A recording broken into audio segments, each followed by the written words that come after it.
என்னங்க, நீங்க எப்ப வந்தீங்க?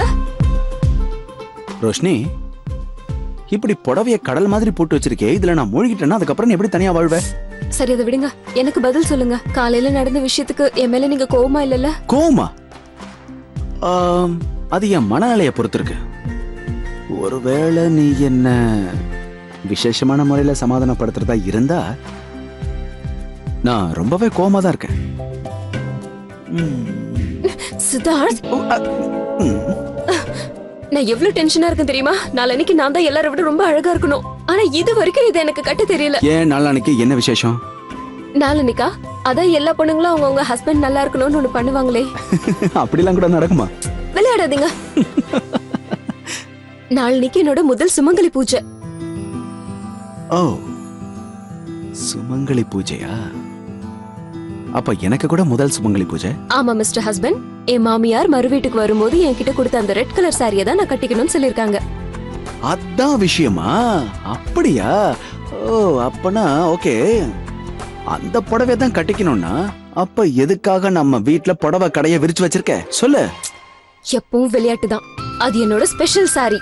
அதனாலதான் இது எல்லாத்தையும் நான் ட்ரை பண்ணிட்டு இருக்கேன். ஒருவேளை நான் இதை ட்ரை பண்ணும்போது ஏதாச்சும் ஆச்சுன்னா அதுக்கப்புறம் நான் என்ன பண்ணுவேன்? சரி ரோஷினி, ட்ரை பண்ணும்போது ஏதாவது ஆச்சுன்னா கண்டிப்பா நம்ம ஒரு நல்ல டாக்டர்கிட்ட போலாமே. எல்லா விஷயத்திலயும் விளையாடாதீங்க. இப்ப நான் எவ்வளவு டென்ஷனா இருக்கேன்னு உங்களுக்கு தெரியுமா? அதுக்குள்ள இந்த விரதம், அது எவ்வளவு டிஃபிகல்ட் தெரியுமா? எதுவும் சாப்பிடக்கூடாது, எதுவும் குடிக்க கூடாது. இதுல இந்த புடவைய வேற எனக்கு கட்ட தெரியல. உங்க லைஃப் மாதிரியா? உங்களுக்கு இந்த கஷ்டம் எதுவுமே தேவையில்ல. உனக்கு புடவை கட்ட தெரியாதா? நோ. ஆனா எனக்கு கட்ட தெரியுமே. அது அது கட்டி விட தெரியும். சித்தார்த். ரோஷினி. ஓகே.